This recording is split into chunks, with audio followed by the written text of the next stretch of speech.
జరిగినటువంటి నేపథ్యంలో ఎవరైతే రాష్ట్రానికి విద్యాశాఖ మంత్రిగా ఉంటూ విద్యా వ్యవస్థని భ్రష్టు పట్టిస్తూ అన్ని విధాలా డిఎస్సీలో భారీ కుంభకోణానికి పాల్పడినటువంటి విద్యాశాఖ మంత్రి నారా లోకేష్ తక్షణమే రాజీనామా చేయాలనేటువంటి నినాదంతో పాటు డిఎస్సీ జరిపినటువంటి తీరు మీద, డిఎస్సీలో జరిగినటువంటి అవకతవకల మీద, డిఎస్సీలో వస్తున్నటువంటి ఆరోపణల మీద పూర్తి స్థాయి సిబిఐ ద్వారా విచారణ జరిపించాలనేటువంటి డిమాండ్ తో ఈరోజు విద్యార్థి సంఘాలు, విద్యార్థి నాయకులు, యువజన విభాగానికి సంబంధించినటువంటి వివిధ సంఘాల అందరం కూడా నియోజకవర్గాలకు సంబంధించినటువంటి ఇన్ఛార్జీలు అందరం కలిసి ఈరోజు ఈ నిరసన కార్యక్రమంలో పాల్గొనడం జరిగింది. అంటే అనేక సందర్భాల్లో చెప్పాం, డిఎస్సీకి సంబంధించి ఆధారాలతో సహా బయట పెట్టాం. ఈ రోజు కూడా ఇక్కడికి వచ్చినటువంటి సందర్భంలో ఒక వ్యక్తి వచ్చి మా కుటుంబంలో నా బిడ్డకు అన్యాయం జరిగింది, ఈ ప్రభుత్వంలో కష్టపడి రాసినటువంటి వాళ్ళకి న్యాయం జరగలేదు అని చెప్పి ఈరోజు మాట్లాడేటువంటి పరిస్థితి ఏర్పడింది. ఇటువంటి నేపథ్యంలో ఆధారాలతో సహా అనేక సందర్భాలలో దీని పట్ల అవగాహన ఉన్నటువంటి మా శాసన మండలి సభ్యులు, నెల్లూరు నగర నియోజకవర్గ ఇన్ఛార్జిగా ఉన్నటువంటి సోదరులు పర్వతిరెడ్డి చంద్రశేఖర్ రెడ్డి గారు అనేక సందర్భాలలో అటు శాసన మండలితో పాటు బయట మీడియా సమావేశాల్లో కానీ బహిరంగ సభల్లో కానీ దీని మీద చంద్రశేఖర్ రెడ్డి గారు స్పష్టత ఇవ్వడం జరిగింది. దానికి సంబంధించినటువంటి లోపాలన్నీ ఎత్తి చూపించాడు. ఎవరైతే బంగారు పథకాలు సాధించారో వాళ్ళు మాత్రం స్పోర్ట్స్ కోటాలో రాలేదు, కానీ అసలు క్రీడా మైదానంలో అడుగు పెట్టినటువంటి వాడికి ఈరోజు స్పోర్ట్స్ కోటాలో ఉద్యోగం రావడం అనేటువంటి అత్యంత దుర్మార్గమైనటువంటి పరిస్థితి. అందుకని ఈరోజు చంద్రబాబు నాయుడు ప్రత్యేకించి 2 జీవోలు తీసుకొచ్చి జీవోఎంఎస్ నంబర్ 41, జీవోఎంఎస్ నంబర్ 47 దాని ద్వారా ఉన్నటువంటి క్రీడలను పెంచడం, 2% ఉన్నటువంటి స్పోర్ట్స్ కోటా ఏదైతే ఉందో 2012లో విడుదలైనటువంటి జీవోని మార్పులు చేసి 3% పెంచడం, దానితో పాటు ఏపీ సర్వీస్ అండ్ సబార్డినేట్ ఏదైతే AP state service and subordinate rules ఉన్నాయో వాటిని అమెండ్ చేస్తూ ఎవరైతే ఈ డిఎస్సీకి సంబంధించి స్పోర్ట్స్ కోటాలో పాల్గొంటారో, స్పోర్ట్స్ కోటాలో అర్హత సాధిస్తారో వాళ్ళు ప్రవేశ పరీక్షల్లో కూడా పాల్గొనాల్సినటువంటి అవసరం లేదు అని చెప్పి దాన్ని మార్పులు చేస్తూ ఒక జీవో విడుదల చేయడం జరిగింది. దాని ప్రకారం ఎవరు కూడా స్పోర్ట్స్ కోటాలో ఈరోజు పరీక్ష రాయకుండానే, ఆట ఆడకుండానే చంద్రబాబు నాయుడు, లోకేష్ కు సంబంధించిన రికమెండేషన్ ఉంటే వాళ్ళందరూ కూడా ఈరోజు ఉద్యోగాలు ఇచ్చేటువంటి పరిస్థితి ఏర్పడితే 400 పైచిలకు ఉద్యోగాలు ఈరోజు స్పోర్ట్స్ కోటాలో ఇస్తే ఆడియోలతో సహా బయటపడితే దానికి సంబంధించి 15 లక్షలు 20 లక్షలు ఇస్తే బేరసారాలు ఆడితే మేము 15 లక్షలు ఇస్తే ఉద్యోగం ఇస్తాము, 20 లక్షలు ఇస్తే ఉద్యోగం ఇస్తామని చెప్పి బేరసారాలు ఆడితే దాని మీద ఇంతవరకు విచారణ జరిపినటువంటి పరిస్థితి లేదు. నిన్న ఆయన చెప్పాడు జగన్మోహన్ రెడ్డి గారిని రమ్మని. లోకేష్, నీ ప్రొద్దుకి జగన్మోహన్ రెడ్డి గారు వచ్చి సమాధానం చెప్పాలనా? నువ్వు జగన్మోహన్ రెడ్డి గారితో ఛాలెంజ్ విసిరేటువంటి వాడువా? ఈరోజు మీ నాయన ముఖ్యమంత్రిగా ఉంటే ఈరోజు నువ్వు విద్యాశాఖ మంత్రిగా ఉన్నంత మాత్రాన జగన్మోహన్ రెడ్డి గారు నేరుగా రమ్మన్నాడు. జగన్మోహన్ రెడ్డి గారు అవసరంలే. విద్యా వ్యవస్థలో ఎవడైనా సరే నిన్ను తలదన్నేటువంటి వాడి రాష్ట్రంలో విద్యారంగ నిపుణుడు ఉన్నాడు. కాబట్టి అంత అహంకారంగా మాట్లాడడం కాకుండా ఏ ఒక్కదానికి నువ్వు సమాధానం చెప్పలేకపోతున్నావు.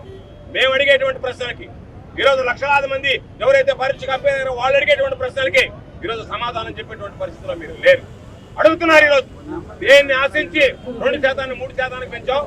చివరికి బ్యాక్ ఆట ఆడేటువంటి వాళ్ళకు కూడా అవకాశం కల్పించేటువంటి విధంగా ట్రక్ ఆఫ్ వార్ దగ్గర నుంచి, యోగా పోటీల దగ్గర నుంచి అనేక రకాలైనటువంటి క్రీడలు దాంట్లో చేర్చి, అదేవిధంగా నువ్వు ప్రవేశ పరీక్ష రాయకుండానే వాళ్ళు దానిలో ఎంపిక అవచ్చు అని చెప్పి రాసి, ఆ తర్వాత మరలా 1 సంవత్సరం తర్వాత ఈ తంతు, ఈ అవినీతి అంతా పూర్తయిన తర్వాత జీవోఎంఎస్ నంబర్ 56 తీసుకొచ్చి దాని ద్వారా మరలా ఎవడైనా సరే స్పోర్ట్స్ కోటాలైనా సరే పరీక్షల్లో కూర్చోవలసిందని చెప్పామంటే కేవలం డిఎస్సీకి సంబంధించినటువంటి అవకతవకల కోసం, నీ స్వార్థ ప్రయోజనాల కోసం, అవినీతి సంపాదన కోసం ఈరోజు లక్షలాది మంది జీవితాల్లో ఈరోజు చీకటి వ్యాపింపజేసినటువంటి కుటుంబం మీద అనేటువంటిది సందర్భంగా గుర్తు చేస్తూ దానికి సమాధానం చెప్పేటువంటి ధైర్యం లేక ఈరోజు ఇంత పెద్ద ఎత్తున రాష్ట్ర వ్యాప్తంగా యువత, విద్యార్థులు రోడ్డు ఎక్కుతున్నారంటే తట్టుకోలేక నేను జగన్మోహన్ రెడ్డి గారిని రమ్మను. జగన్మోహన్ రెడ్డి గారు అవసరంలే, మేము అడిగేటువంటి వాటికి సమాధానం చెప్పు.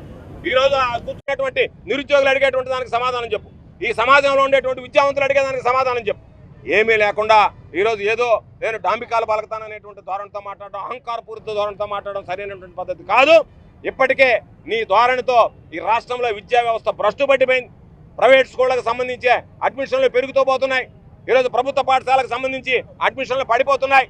అంటే ప్రభుత్వానికి మీరు నామం పెడుతూ ప్రభుత్వ స్కూళ్ళని దిగజారుస్తూ ప్రైవేట్ స్కూళ్లకు వంతపాడేటువంటి పరిస్థితి నీ హయాంలో జరుగుతుందంటే వెంటనే నువ్వు రాజీనామా చేయాల్సినటువంటి అవసరం ఉంది.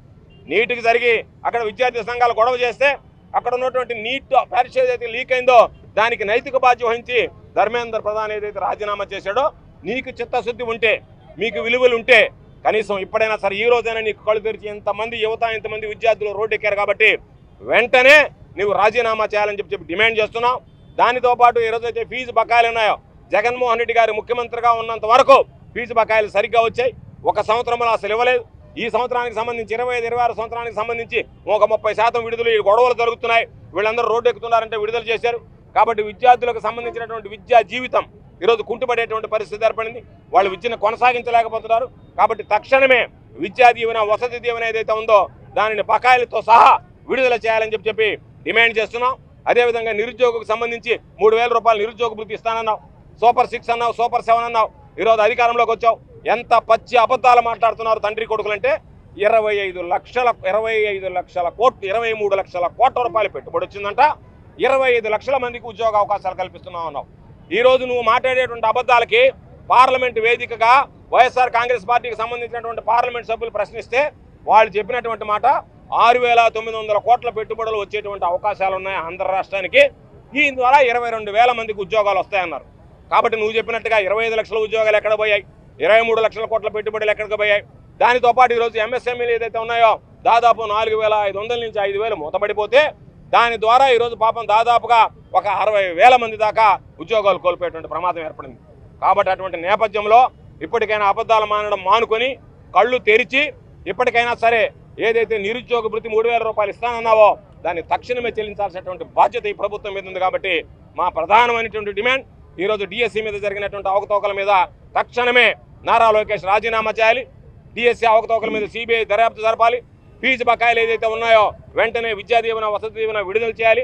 దానితో పాటు 3,000 రూపాయలు నిరుద్యోగ భృతి ఏదైతే హామీ ఇచ్చారో దాన్ని పూర్తిగా బకాయిలతో సహా ఆ నిరుద్యోగ యువతకు అందించాలని డిమాండ్ చేస్తూ ఈరోజు ఒక్క పిలుపుతో ఈరోజు వేలాదిగా తరలి వచ్చి ఈ కార్యక్రమాన్ని జయప్రదం చేసినటువంటి వైఎస్ఆర్ కాంగ్రెస్ పార్టీ నాయకులకి, కార్యకర్తలకి, యువజన విభాగం, విద్యార్థి విభాగానికి సంబంధించినటువంటి అధ్యక్షులు, కార్యవర్గ సభ్యులు, యువత, విద్యార్థి లోకం అందరికీ పేరు పేరున హృదయపూర్వకమైనటువంటి ధన్యవాదాలు తెలియజేస్తూ మా పోరాటం నారా లోకేష్ రాజీనామా చేసేంత వరకు, సిబిఐ విచారణ జరిగేంత వరకు, ఫీజు బకాయిలు విడుదల చేసేంత వరకు, దానితో పాటు నిరుద్యోగ భృతి చెల్లించేంత వరకు కొనసాగిస్తామని చెప్పి ఈ సందర్భంగా తెలియజేస్తూ చంద్రబాబు నాయుడు మీద ఒత్తిడి పెంచి చంద్రబాబు నాయుడు మెడలు వంచి ఏ విధంగానైనా సరే ప్రజలకు ఇచ్చినటువంటి హామీలను నిలబెట్టేంత వరకు మా నాయకుడు జగన్మోహన్ రెడ్డి గారి ఆధ్వర్యంలో ఆయన ఆదేశాలతో వైఎస్ఆర్ కాంగ్రెస్ పార్టీ శ్రేణులు అలుపెరగనటువంటి పోరాటం చేస్తామని చెప్పి ఈ సందర్భంగా స్పష్టం చేస్తుంది. కస్టమర్లకు 100% నమ్మకం, మీరు పెట్టిన ప్రతి పైసాకి భరోసా మా వెన్నార్ పలోజో grand. Nellore children's park road, Pinakini avenue, 5వ వీధి. నూతనంగా నిర్మించిన అధునాతన పలోజో గ్రాండ్ అపార్ట్మెంట్ లో ఫ్లాట్లు కలవు. ప్రభుత్వ అప్రూవల్ తో నిర్మించబడిన 5 ఫ్లోర్లలో లగ్జరీ అపార్ట్మెంట్ నెల్లూరు ప్రజలకు అందుబాటులో కలదు. నేషనల్ హైవేకి అతి సమీపంలోని వెన్నార్ పలోజో గ్రాండ్ లొకేషన్ నుంచి కేవలం 100-200 మీటర్ల పరిధిలో కార్పొరేట్ హాస్పిటల్స్, ఇంటర్నేషనల్ స్కూల్స్, కాలేజీలు, సూపర్ మార్కెట్లతో పాటు 1/2 కిలోమీటర్ దూరంలో రైల్వే స్టేషన్, బస్టాండ్లు, సినిమా థియేటర్లు, మాల్స్ అందుబాటులో. 5 ఫ్లోర్లలో నిర్మాణం. ఫ్లోర్ కి 6 ఫ్లాట్లు. ఒక్కో ఫ్లాట్ 3,200 SFT తో నిర్మాణం మరియు ప్రతి ఫ్లాటు 4 బెడ్రూమ్లతో కూడినది. ప్రతి ఫ్లాటుకు విశాలవంతమైన 3 బాల్కనీ, సిట్అవుట్లు కలవు. ఈ అపార్ట్మెంట్ నిర్మాణానికి ఉపయోగించిన మెటీరియల్ ప్రతిదీ నాణ్యతతో పాటు బ్రాండెడ్ తో కూడినది. అత్యాధునిక వసతులతో కూడిన నిర్మాణం వెన్నార్ పలోజో గ్రాండ్ ప్రత్యేకత. Car parking, children's play area, lobby, apartment చుట్టూ ఎటు చూసినా 20 అడుగుల సెట్ బ్యాక్స్ తో పాటు 2 వైపులా ఎంట్రన్స్ తో 24 గంటల సెక్యూరిటీతో అత్యంత విలాసవంతంగా గేటెడ్ కమ్యూనిటీ స్థాయిలో నిర్మించిన అపార్ట్మెంట్ ఇది. Ready to occupy. పూర్తి వివరాలకు సంప్రదించండి. Phone number 9963337753.